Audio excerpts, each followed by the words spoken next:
Hola, en este video les voy a hablar voy a plantear a partir de lo que leí que ustedes dijeron y cuestiones que a mí me interesa plantearles sobre el signo del escorpión de José Revueltas. Lo primero que quiero decir, que ya de alguna manera se los escribí a algunos, es que el texto, y en eso es que se parece al de Castellanos, no se escribió pensando en ser un ensayo. Eh, Incluso creo que es menos ensayístico en un sentido más puro del término, si es que eso se puede decir del ensayo, que el de Castellanos. El de Castellanos claramente tiene una tesis y eso que narra más que este. Este es un texto muy híbrido, es un texto híbrido, no es propiamente un relato, no es propiamente un ensayo, tiene características hasta yo diría de un texto poético o de prosa poética. Es un texto híbrido, eso. Pero resalto que es un texto que no se escribió queriendo ser un ensayo. Y en ese sentido les diría que no es modelo para ustedes. Es decir, no me interesa tanto que hagan un texto tipo El signo del escorpión, porque no es abiertamente un ensayo. Y sí me gustaría que ustedes escriban textos que son abiertamente ensayo, sabiendo que a veces uno puede escribir cosas que se salen del molde o que tienen otras características que son textos híbridos y que está bien que algún día lo intenten, pues. Pero sí quisiera resaltar eso. Me detengo entonces, o paso más bien al asunto del título. Como, bueno, el sino del escorpión, sino es directamente el destino. Y si ustedes leen el texto, empieza hablando de la fatalidad. Entonces, está pensando en destino. Pero también, y creo que eso es un hallazgo que nos compartió Leslie, también es esta otra acepción que tiene la palabra en el diccionario, que es cosa que evoca en el entendimiento la idea de otra. Y me parece que ese es el procedimiento que realiza Revueltas. A partir del escorpión, piensa y evoca otra cuestión. ¿Qué sería? Pues sería el ser humano, o sería un, una clase de ser humano, si es que está bien decirlo así, o un tipo de ser humano, si es que eso se puede decir, pero me refiero a, se trata de estos seres humanos que están aislados, que no tienen contacto con los otros, que se sienten raros, que no logran identificarse con otros, ¿no? Es decir, no necesariamente todos los seres humanos son así. No todos no se identifican con los otros, no todos están como en espera de ser reconocidos, de ser amados, ¿no? Es decir, está hablando de que eso algunos de ustedes lo plantean en sus comentarios, hablaron de aquellos que están marginados, por ejemplo, ¿no? Es muy probable. Ahora, recuerden lo que dice Uriart, los ensayos no son interpretables. Y justo este es interpretable porque no es plenamente un ensayo. Y entonces da para pensar, sí, en los marginados, o en personas que están en situación de marginación en, o en el ser humano y su naturaleza, en que en realidad, aunque creamos que nos podemos identificar con otras o con otros, en realidad no, y en realidad estamos solos. Es otra posibilidad de interpretación porque este texto sí lo posibilita al no ser propiamente un ensayo. Pero tiene ideas. Ahora, ¿tiene una tesis clara? Este texto no tiene una tesis clara, justo por lo que les estoy diciendo. Pero sí maneja algunas ideas y el procedimiento es justo el que describe la acepción que plantea Leslie. Es cómo a partir de algunos datos del escorpión, porque no son todos, como algunos datos del escorpión Revueltas puede ir pensando en otra cosa, que es los seres humanos. Hay una parte muy clara en el texto, me parece, donde se ve, donde se hace esa transición, se las voy a leer. Dice, ay, este no es, perdón, lo tenía aquí, espérenme. Dice, Si ustedes releen el texto, se puede ver cómo desde el inicio cabe la posibilidad de que el escorpión, de que esté hablando del escorpión y del ser humano al mismo tiempo. Donde claramente nos lo hace ver es cuando dice lo de los nombres, que esa es una cita que muchos y muchas hicieron porque lo reconocieron, ¿no? Cuando dice, como no pueden otra cosa y se pasan la vida escuchando lo que ocurre en el mundo exterior, los escorpiones se dan entre sí los más diversos nombres. Amor mío, maldito seas, te quiero con todo el alma, ¿por qué llegaste tan tarde? Estoy muy sola, ¿cuándo terminará esta vida? Déjame, no sabría decirte si te quiero. Palabras que oyen desde el fondo de los ladrillos, desde la podredumbre seca y violenta, entre las vigas de algún hotelucho o desde los fríos tubos de hierro de una excruzada olorosa creolina. Porque ellos, repetimos, no saben que se llaman escorpiones o alacranes. Y ahí empieza a ser justamente hace más evidente el paralelismo entre estos seres escorpiones escondidos y los seres humanos aislados, ¿no? Quiero resaltar, porque lo voy a ir construyendo en lo que sigue, que este texto propiamente no trata de los escorpiones. Si bien habla de los escorpiones y da algunos datos de los escorpiones, digamos, su centro no está en los escorpiones. Puede ser que esté en la soledad, en la relación con los otros, ¿no? Es decir, tiene varias ideas o varios temas que va como abordando, pero justo estos escorpiones lo hacen pensar en otra cosa. Entonces, bueno, en ese sentido, insisto, no hay propiamente una tesis,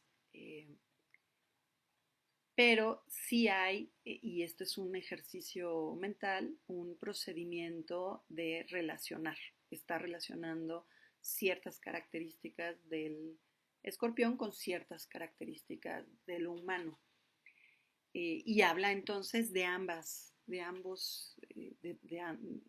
elementos al mismo tiempo y establece una analogía, ¿no? Es decir, digamos, yo creo que aquí el trabajo básicamente de pensamiento pasa por la analogía entre los escorpiones y los humanos. Hice algunos comentarios ahí en algunos de ustedes, pero básicamente es lo que yo quisiera resaltar de este texto. Y bueno, ahorita les grabo otro sobre el de Woolf. Ahora sobre la muerte de la polilla de Virginia Woolf. Vi en sus comentarios que a muchos les gustó. Me da mucho gusto a mí también porque creo que es un ensayo, un gran ensayo. Este texto sí se escribió como un ensayo y en ese sentido, es lo que yo les decía, más allá, una forma de definir un género es diciendo que tiene ciertas características y sí me gustaría que ustedes fueran identificando las características propias del ensayo, pero también otra posible definición es una serie de expectativas que se generan que tienen que ver con las características que uno espera de un determinado texto. Entonces, este texto está planteándote desde el principio las expectativas propias del ensayo, es decir, que va a haber una idea, o al menos una idea, ¿no? O al menos una reflexión. Si ustedes piensan en el inicio, van a ver que desde el inicio no es, muchos dicen, es que como tiene narración, y es narración, ¿no? Bueno, es muy leve la narración, pero sin duda la tiene más que, por ejemplo, el de Revueltas. Eh, como tiene narración, hubo quien incluso le dijo que podría ser un cuento, tal. No llega tanto porque el meollo es que es muy pequeño lo que está narrando y creo que la estrategia que sigue Woolf en realidad es la que predomina, sería la descripción, pero está describiendo la muerte de la polilla para a partir de ahí sugerir o plantear una idea. Pero miren cómo dice. Empieza, no es apropiado llamar polillas a las polillas que vuelan de día, no suscitan esa placentera sensación de noches oscuras de otoño y brotes de hiedra de que la más común noctua pronuba, dormida en la penumbra de la cortina, siempre despierta en nosotros. Son criaturas híbridas, ni alegres como las mariposas, ni sombrías como su propia especie. Es un planteamiento del objeto que está observando. Y eso es lo que a mí me gustaría llamar la atención de cuál es el procedimiento que sigue aquí Woolf y si es un procedimiento que ustedes pueden seguir. Se parece un poco a lo que hizo Don, ¿se acuerdan? Cuando habla de una manzana y una determinada manzana. Aquí Woolf elige a la polilla, a la diurna, no a la nocturna, elige a la diurna. Y bueno, ahí toda la primera parte es una descripción de cómo es. No es particularmente bonita, no es particularmente agraciada, no es como ver una mariposa que uno dice, ah, la vida y bla, bla, bla. No, es decir, y tampoco es esta oscuridad de la palomilla, de la polilla, que se mete, las palomillas y estas que se meten en la noche y tal, ¿no? Eh, y el procedimiento es cómo hace una descripción de cómo es la vida de ese animal o de ese insecto y cómo es la muerte. Y el procedimiento, fíjense, no es hacer una recopilación de referencias, no habla de todas las veces que aparece la polilla en la literatura o en algún otro medio. Más bien es a partir de algo que ya habíamos hablado, que es la observación directa y cómo a partir de esa observación se pueden reflexionar cosas. Entonces, hace esta cosa como de ir y venir. Y entonces varias y varios lo notaron cuando hace la reflexión sobre qué extraña le resulta la vida, ¿no? Dice, era como si alguien hubiera tomado una partícula de vida pura y la hubiera adornado lo más levemente posible con plumón y plumas y la hubiera puesto a danzar y zigzaguear para mostrarnos la verdadera naturaleza de la vida. Manifestada de ese modo no podríamos pasar por alto su extrañeza. Somos hábiles para olvidarlo todo sobre la vida cuando la vemos encorvada y engalanada y ataviada y entorpecida de tal modo que debe moverse con la mayor circunspección y dignidad. Una vez más, la idea de todo lo que podría haber sido su vida si la polilla hubiera nacido bajo otra forma hizo que contempláramos sus simples actividades con una suerte de piedad. Y fíjense, el meollo es que le parece la vida en su sentido más sencillo, más modesto incluso, ¿no? Es decir, si hubiera tenido otra forma, hubiera aspirado a otras cosas, pero a lo que aspiraba era pasarse de un lugar a otro y a otro y a otro y a otro y a otro. Ahora, ¿está usándolo metafóricamente? Yo les diría que tengan cuidado, yo creo que no. Está hablando de la polilla.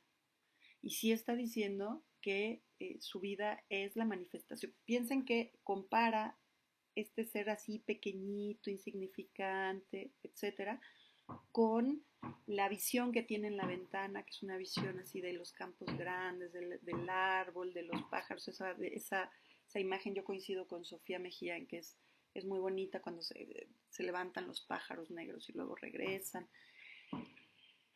Entonces está tratando como decir que la vida puede ser así magnífica, ¿no? Pero también la vida es así de pequeñita, ¿no? Y está hablando de esa vida. Eh, y es importante esto porque eso tiene que ver con lo que dice Iriart de la no verosimilitud por un lado y de la no interpretación por otra. Es decir, claramente está hablando, está observando ese objeto y está pensando cosas sobre ese objeto. Y lo primero que piensa es, bueno, no es lo primero que piensa, pero una de las cosas que piensa y donde claramente está a partir de la observación pensando es que le parece, pues incluso le provoca piedad, ¿no? Es decir, le parece muy pequeñita. Y sin embargo, ahí está la vida, ¿no? Es decir, ahí está esa otra vida.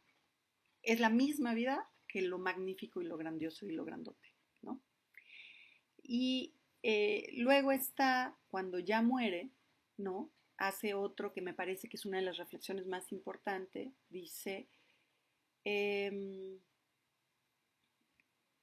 era inútil intentar hacer algo, solo podían observarse los extraordinarios esfuerzos que hacían aquellas pequeñas patas contra una condena que se avecinaba y que de haberlo querido podría haber sumergido una ciudad entera, fíjense esto, esa fuerza es la muerte, ¿no? Una ciudad entera, y no solo una ciudad, sino también masas de seres humanos. Bueno, ahorita que estamos con lo de la pandemia, pues ahí está, ¿no? Es decir, la muerte como una fuerza súper poderosa que puede acabar con todo, ¿no? Por muy sofisticado que sea su forma de vida y cómo la viva. Que yo supiera, dice Woolf, nada tenía ninguna oportunidad contra la muerte. Y ese es el punto, todo es, ¿no? Todos por la vida se puede dar de muy diferentes maneras, con más o menos sofisticación. La vida puede ser irte de un lugar a otro o puede ser como nosotros buscarle algún sentido, pero el punto es que delante de la muerte pues nadie tiene una oportunidad. Eh, Dice eso y luego, bueno, finalmente se muere y dice, la pequeña criatura insignificante ahora conocía la muerte. Mientras miraba la polilla muerta, aquel triunfo instantáneo de una fuerza tan grande sobre un antagonista tan ínfimo me llenó de asombro. Y ahí tiene que ver con esta actitud que tiene Woolf, ¿no? De mirar, de veras observar y de que todo eso que tenemos automatizado, ella lo desautomatiza por de veras ver, ¿no? Y entonces tiene como una mirada, sí, así de como le asombraba que algo tan pequeño contuviera también la misma fuerza vital, de pronto también pues sí, le asombra eh, que algo tan pequeño, tan insignificante, también conozca la muerte, que parece una fuerza tan grande, ¿no? Bueno, no parece, es una fuerza muy grande de la que nadie escapa. Así como la vida había sido extraña unos minutos atrás, la muerte ahora igualmente extraña. Como había, como había logrado enderezarse, la polilla yacía más decente e impecablemente compuesta.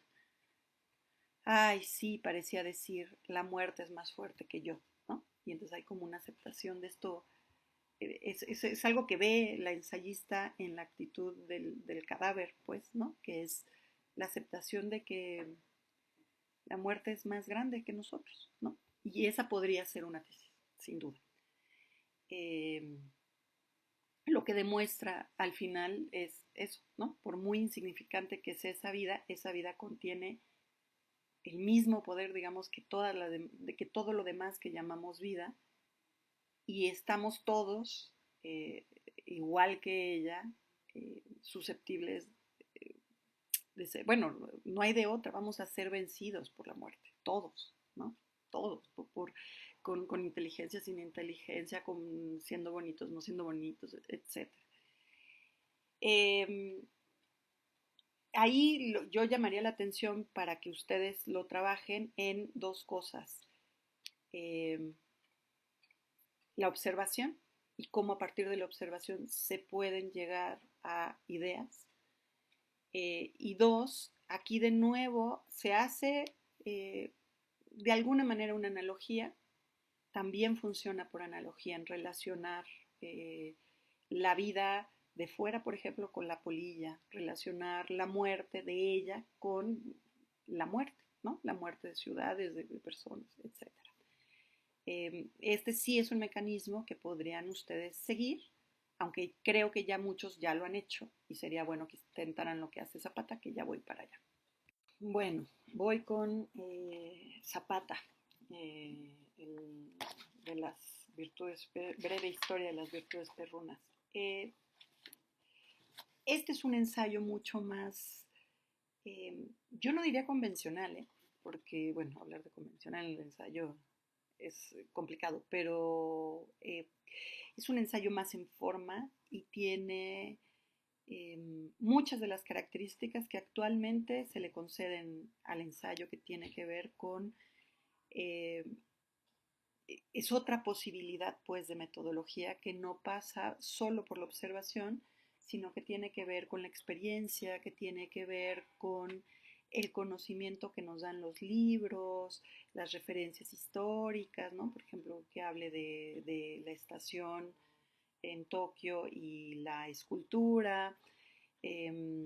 Habla del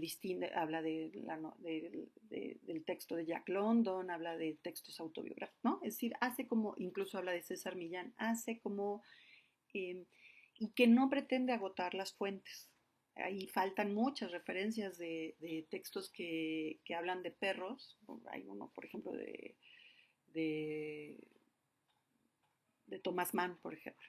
No pretende agotar y sin embargo tiene tiene una serie de referencias que le permiten ir pensando lo suyo. Y eso me parece que es algo que no habíamos visto como tal hasta ahorita y que me parece que es importante y que a mí me gustaría que ustedes intentaran hacer.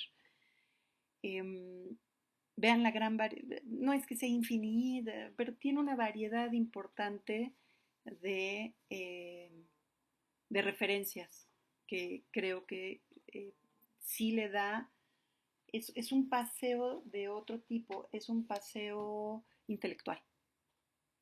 Entonces me parece que es una forma de proceder que valdría la pena que ustedes intentaran.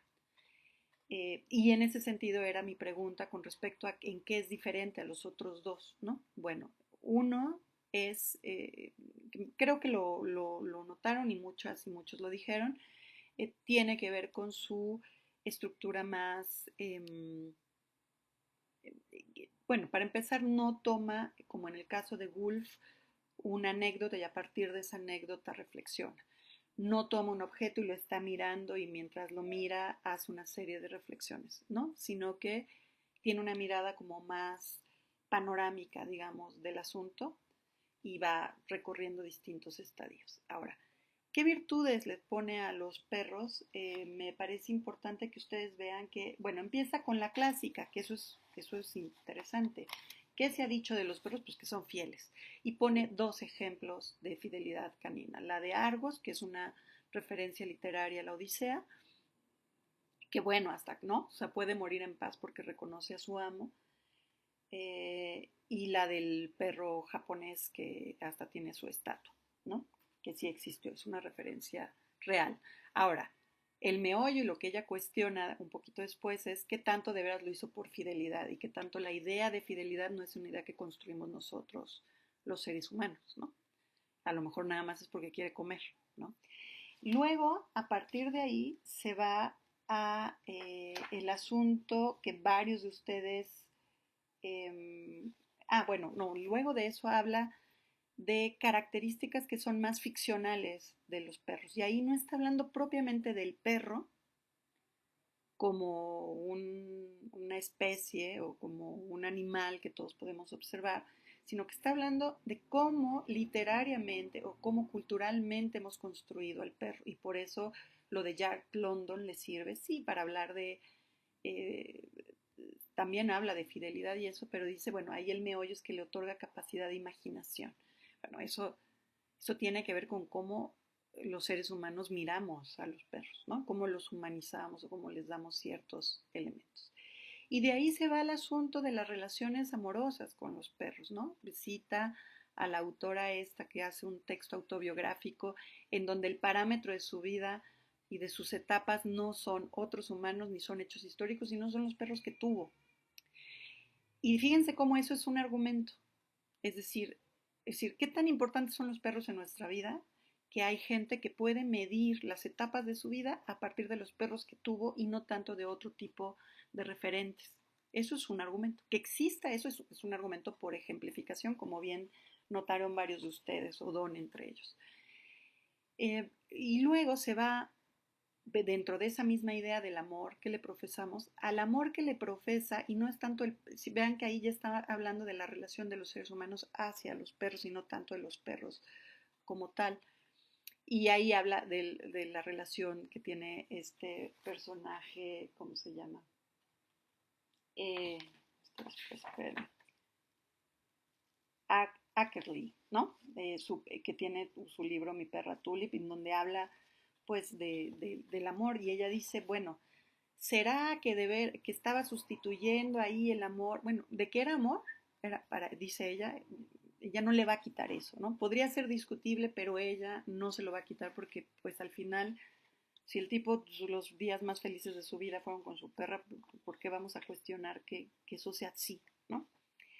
Y termina justamente con el asunto, dice, ok, todo lo que he dicho hasta ahora podría ser cuestionado, ¿no? Y la gran virtud perruna que encuentra es que contagian felicidad. Y fíjense, muchos hablaron del último ejemplo que da para argumentar, pero da otros que son bonitos. Dice, más allá de cualquier duda, ¿no? La virtud más allá de cualquier duda es la felicidad canina es contagiosa. Lo sabe cualquiera que haya visto un perro que corre sin correa entre los árboles, que atraganta un pedazo de salchicha o toma el sol echado boca arriba. Y pues sí, todos los que hemos visto a los perros hacer eso, y eso sí es de observación, fíjense. Ahora, no es de observación de un momento en concreto, de una manzana en concreto, de un perro en concreto, sino es la observación en general de los perros, ¿no? Y son escenas que cualquiera hemos visto, ya sea en la calle, ya sea en la tele, ya sea en el cine, hemos visto a los perros así, y cuando uno ve un perro así sonríe. Entonces, digamos que ella, a partir de la experiencia, está llamando la atención la experiencia del lector para que sea el lector o la lectora quien, eh, pues al recordar esas imágenes sonríe y diga, ah, sí es cierto, la alegría de un perro es contagiosa, esa es una virtud. Y luego termina con la experiencia personal de una perra concreta suya que comía cacahuates y que la miraba pues con agradecimiento, con alegría, pues, ¿no? Y entonces a ella eso era un regalo porque te pone de buenas ver eso, ¿no? Me parece que sí logra comprobar eso. Y eso podría ser la tesis. Alguien decía, creo que fue Sofía, de manera muy que yo considero correcta, que el ensayo va como intentando caminos y finalmente la conclusión a la que llega el ensayista es que, bueno, podrá ser que todas esas otras cualidades se las hayamos puesto nosotros, lo de la fidelidad, que sean construcciones culturales con respecto a cómo imaginamos o cómo vivimos a los perros, incluso el amor que sentimos por ellos. Pero dice, y me parece que en eso acierta y que es como muy contundente en muy poco tiempo, en el asunto de que nos alegra en la vida, ¿no? Su alegría es contagiosa. Y esa podría ser la tesis, ¿no? Que si bien hay otras cualidades de los perros que podrían ser cuestionados y que tantos son de ellos, que su alegría es contagiosa es fácilmente demostrable, ¿no? Y pone 4 ejemplos que lo podrían hacer. Y así argumenta y cierra. Y vean cómo parte también de la experiencia y de la observación, pero de otra manera, no a partir de decir, estoy viendo ahorita en este momento a la polilla o hace unos tiempos vi a la polilla o estoy viendo a la manzana ahorita y entonces sobre la manzana pienso tal, sino que es como de la observación a lo largo del tiempo, lo que tú sabes a partir de haber observado a lo largo del tiempo. Eso combinado con las experiencias. Sobre el lector, me queda un minutito, quiero decir, es la única de los tres que en realidad sí incluye al lector. Me llamó mucho la atención que lo confundieran eso con si es íntimo o no íntimo. La intimidad tendrá más que ver con el tipo de cosas que digas, con el tono que utilizas, pero no tiene que ver con cómo se involucra el lector. Que se adelante, que eso lo notaron varios, que se adelante, podrán decirme que tal y tal, eso es tomar en cuenta al lector y es incluirlo. Si estás incluyendo lo que podría decir que no funciona de tu pensamiento y entonces te adelantas y lo contraargumentas. Eso es que el lector esté presente. Y ese tipo de detalles lo tiene muy a lo largo del texto. Es de los textos que en ese sentido es más conversacional. Si se dan cuenta, efectivamente el de Woolf tiene que ver con una metodología que tiene que ver con observar y es muy la ensayista con el objeto. Ahora utiliza el nosotros y esa es una forma de incluirnos, pero no es la mejor forma de incluirnos, como lectores. Es mucho más claro el diálogo en esto que hace Zapata. Adelantarse, eso ya estás dialogando con un lector que tú imaginas, pero ya estás dialogando con el lector o la lectora. Bueno, aquí lo dejo porque ya me pasé. Pretendo como en este video decirles algunas cosas, recordarles algunas cosas diría, porque me llama la atención que he sido al que han hecho ahorita, al menos en este intento de decir por qué son ensayos o cuáles son las características de ensayo que tienen los textos, eh, fue al único que nombraron y nombraron mucho el asunto de que fuera entretenido. Y me preocupa porque eso no es una característica del ensayo, es algo que le puedes pedir al ensayo, pero propiamente se lo podrías pedir a muchas cosas. Y Iriart lo dice más bien en relación eh, a a que pues no le pides verosimilitud, ¿no? O sea, no se trata de que te creas ese mundo, sino que haya, pues que te entretenga el pensamiento, pero es el pensamiento. Uh-huh. Bueno, fíjense, rescato lo último que él dice. Escribe, dice Iriart, para resolver problemas tú mismo, que tú mismo formules. No hables por hablar, habla para entender, para responder preguntas claras. Huye entonces de lo vago y general, aférrate a tus preguntas particulares, concretas y bien delimitadas. Cuando la prosa discurre alejada de la respuesta a alguna pregunta implícita, o mejor explícita, tórnase arbitraria, sin pertinencia, gratuita. Solo cuando argumentas tu escrito se llena de puntería y precisión. Vean, por ejemplo, lo último que hace Zapata en su texto es eso. Si le está planteando que concretamente que los perros nos causan alegría. Que su alegría, perdón, es contagiosa. Esa es la idea. Y sobre eso pone 4 ejemplos que está argumentando su punto y eso hace que se sienta preciso y que tiene puntería, o sea, sí logra convencerte de eso, lo cual es interesante porque quiere decir que pone en cuestión que tanto de veras si son leales. Ahora, ¿cuál sería la pregunta de ese ensayo? Por ejemplo, ¿qué pregunta se está haciendo? Se está preguntando sobre los perros y sobre las cualidades que tienen o las cualidades que nosotros como seres humanos les otorgamos, ¿no?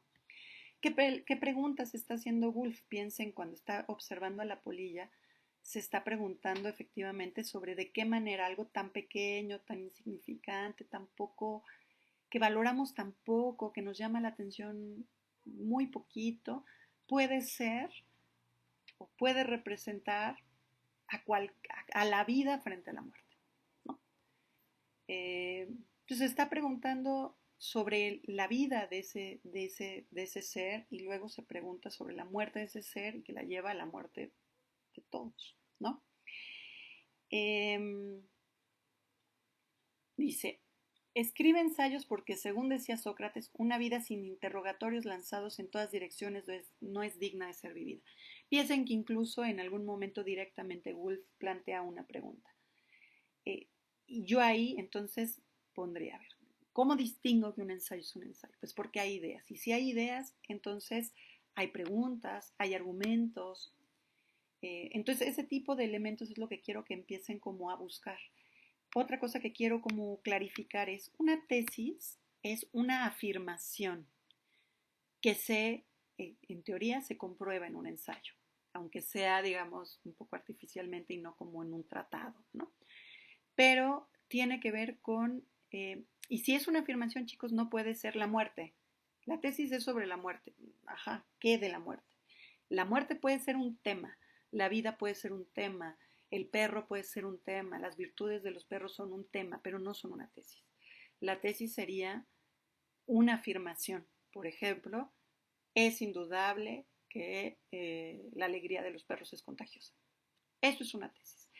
Si después alguien más llega y lo trata y demuestra que en realidad no es contagiosa, está bien. Eso no le quita su carácter de tesis a esa afirmación en el texto de Zapata. El cuestionamiento, por ejemplo, está cuando se pregunta qué tanto todas esas cualidades sí lo son, ¿no? Esta cosa que hace como decir, bueno, sí es amor, pero sí es amor. Sí son fieles, pero sí son fieles, ¿no? Y lo hace a partir de involucrar a la lectora o al lector. Entonces, bueno, a mí sí me parece que sería importante que consideraran eso cuando vayan a plantear si hay tesis o no en un ensayo y que puedan formularla con no solo, digamos, un sustantivo o una serie de sustantivos, sino que sea una oración completa, es una afirmación, por lo tanto tiene verbo. Están afirmando algo lo que se, sobre lo que se está, sobre el tema, ¿sí? Ahora, otra cosa que quisiera plantearles es, algunos de ustedes, todavía tengo tiempo, sí, algunos de ustedes planteaban dicen cosas como, entonces describe y entonces eso lo alenta, pero no lo alenta de manera mala. Hay como una confusión ahí. Si ustedes hablan de lento o rápido, están, me parece, confundiendo también el tipo de expectativas que uno puede tener con los distintos géneros. Por ejemplo, en una novela uno espera que pasen cosas. Y que pasen cosas implica que va a haber acciones. Y si hay acciones, por supuesto, se va mucho más rápido. Está comprobado eso. Eso se llama en literatura dinamismo positivo. El dinamismo positivo es como una fuerza que hacen las palabras. Cuando en una palabra, cuando en un texto hay muchos verbos conjugados, eso te invita como lector a ir hacia adelante, hacia adelante y seguir qué más va a pasar, qué más va a pasar. Ajá. Y eso hace, digamos, más rápida la lectura. El dinamismo negativo, que no es negativo en un sentido de que esté mal, sino que es otro tipo de texto, otra forma de funcionar de las palabras. El dinamismo negativo es cuando hay muchos sustantivos y adjetivos. Y lo que le pide al lector es diferente de lo que le pide el positivo. El dinamismo positivo le pide al lector que vaya para adelante. El dinamismo negativo lo que le pide es que se detenga a observar. Entonces, por ejemplo, en una descripción siempre va a haber más sustantivos y adjetivos que en un pasaje narrativo. ¿Qué tenemos que hacer en el pasaje narrativo? Pues querer seguir adelante y saber qué pasa, qué va a pasar, si lo va a matar, no lo va a matar, le va a hacer... En el caso del dinamismo negativo, lo que nos está pidiendo el texto como lectores o como lectoras es que nos detengamos a contemplar. Es una cuestión de contemplación y por supuesto eso implica un cierto detenimiento. No voy hacia adelante, sino que disfruto de mirar, de observar aquello que se me está presentando. Y eso pues no es malo, de ninguna manera. ¿Hay dinamismo negativo en el ensayo de Woolf? Por supuesto que sí, porque está planteado a partir, sobre todo, y miren que le vieron la estructura de que cuenta cómo se muere. Sí, pues sí, pero no está, si bien no está lleno de verbos, lo que hay más es descripción. Eso implica que hay una actitud contemplativa que yo les diría es propia del ensayo. Claro, el ensayo siempre describe, no, ahí está Isabel Zapata. En algunas cosas las describe, pero otras directamente está más bien en otra cosa, no entra ni en negativo, ni en dinamismo positivo, ni en negativo, porque en realidad está argumentando. En ese sentido es el ensayo más ensayístico, es el más argumentativo de los tres. Y entonces no opera dinamismo positivo o negativo ahí, no operaría, no tiene nada que ver. Eh, pero de todas formas, incluso yo les diría, una de las dificultades de leer ensayo es que justamente también implica una actitud de que te detengas y de que pienses. Si va muy rápido, las ideas se van a perder, ¿no?